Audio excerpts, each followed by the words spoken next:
Growing up, I lived in a very lovely middle-class home. And my parents saved and saved their money to buy that house. And it was really a home. I mean, from the moment we walked in the door, it wasn't just a house. But my parents didn't have a lot of money. We were working class people. And so the furnishing in that house was pretty much good, solid, used furniture. And it was great because, you know, nobody was yelling at you to not spill things or whatever, because it was already loved and well used. And it didn't have plastic on it like my Italian aunts used to have on the furniture, you know. But it was good furniture. But I have to ask a question, because it has to do with my house. Do you know the difference between an empty chair and an extra chair? And I think if people think about it, they do, but I'll tell you. An empty chair carries with it just a little bit of sadness, because it's a chair where somebody once sat, but they don't anymore. Now, sometimes it's a short-time sadness. It could be the first time you have a child go off to summer camp, and you sit at the dinner table and you look at that empty chair and you think about when the call is going to come in the middle of the night, because they're not going to be able to make it and stay overnight. But you miss them because their face is not staring at you from that chair. It could be the chair where your high school students sat and now they've gone off to college. And even though they promise when they come home in the summer they'll be around, it's never the same again.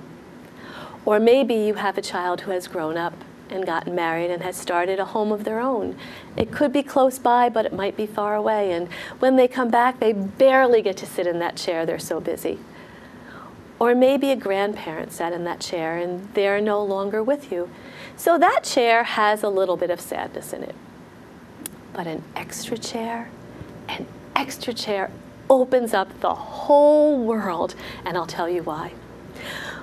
In our house of the furniture that was not brand new, my mother did one year, I distinctly remember, have her eye on a dining room set.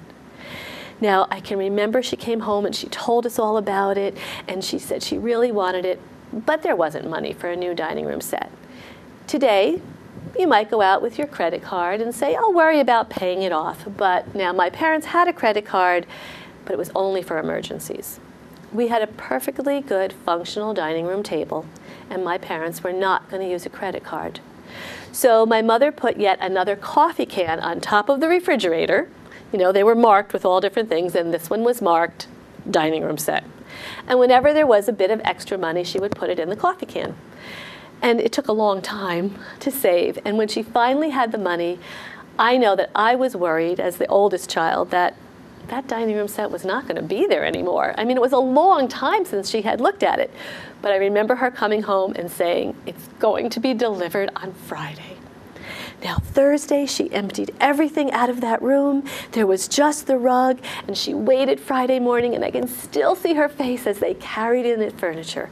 There was a corner cabinet and a hutch, a table with 2 leaves and 6 chairs.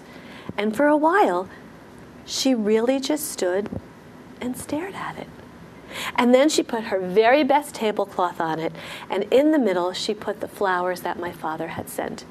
My father sent my mother flowers for every occasion, every holiday, Valentine's Day, Mother's Day, Easter, and somehow he knew this was going to be a special occasion, and the flowers had arrived before the table.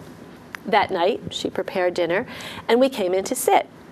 And this probably happens at your house, and maybe you don't even think about it, but that night when we sat down, my mother sat at one end of the table and my father at the other. My brother sat over here, and my sister and I sat across from him. And so next to him there was an extra chair. Now, nobody told us every night that we had assigned seats, but you always sit in the same seats. Those are your seats at the dining room table. So it was always that there was an extra chair. And that's when I knew how special it was. Because the people that sat in their chair, they took me everywhere. The first people that came and sat in that chair were the neighbors who wanted to see the new dining room set. And they would sit down in the chair, and I would be sitting in the other room, and it was there that I learned about gossip. Now, gossip is an important thing. Some people don't think so, but you should learn about gossip when you're young. There I learned that gossip means that some of the things that people are saying are true. Some of them half true. Some of them have no basis in reality whatsoever. But it's important to know that. Sometimes the people that sat in that chair were the people who were my father's political friends. I learned about how I was going to be canvassing the ward for signatures and putting up lawn signs and all of that. And I listened and I learned about politics. And I learned that politics is kind of like gossip. Some of it is true, some of it is partially true, and some of it has no basis in reality whatsoever. It's important to know that. Sometimes it would be our friends who were over for dinner who would sit in that chair. And I remember when my friend Jean Marie was over, the bowl of potatoes got to her and she just stood there and held it. And my mother looked at her and she said, Jean Marie, in our house you don't have to eat something if you don't like it. And she looked at the bowl and she said, no, I have 14 brothers and sisters. And when the bowl of potatoes gets to me, it's always empty. And we realized how lucky we were that there was always more food on our table. Every once in a while, one of my mother's friends from the Bronx would stop by and tell stories about the old neighborhood, and I am sure those were stories my parents didn't even want us to hear about.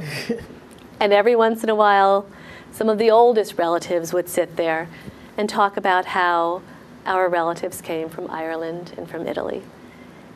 So that chair took me places I would never have gotten to go. And it introduced me to people and characters I would have never met if I lived to be 200. So I loved that extra chair. Now, when my dad passed away, my mom decided she'd sell the house, and she said only one thing to us. She said, when we look for an apartment, could we please find a place where I can take my dining room table? And of course we did, and it was kind of squished in. But still, if you went to that apartment, that chair that I knew was the extra chair was usually filled with someone, and I would still love to hear their stories. And then when she passed away, and my brother and sister and I cleaned everything out, we stood looking at that dining room set. And we knew that we couldn't give it away. But none of us needed it, or wanted it, or really had room for it. So we decided that it would go where all good furniture goes during its transition period, into my garage. I believe that only 1 year did a car ever live in our garage. Other than that, it has always just been a holding station for things coming and going. And for months, I couldn't go in the garage. I couldn't look at the dining room set. And then one day, I opened the door and I went in, and I think many of us don't know where ideas come from, but I looked and I said, I know what to do. I took the chairs to my friend Becky, who paints, and I said, please paint these chairs this shade of green. Green was my mom's favorite color. And put a few flowers on each, not too many. She wouldn't like a lot. And then on the back of each chair, I told her what to paint. On one it said, to Johnny, love Mom. On another, to Mary, love Mom. And the remaining 4 had each of her grandchildren's names, and love Grandma. And over the course of the next few months, I gave to my brother and sister, my son, my daughter, and my niece and my nephew 1 chair. And I said to them, nothing you have in your homes will ever match this chair. But I promise you, if you put it in an inviting place, people will come and they will sit in that chair and they will take you to places you've never been before and introduce you to people you might never have met, all because you have an extra chair. Now the table, that's another story.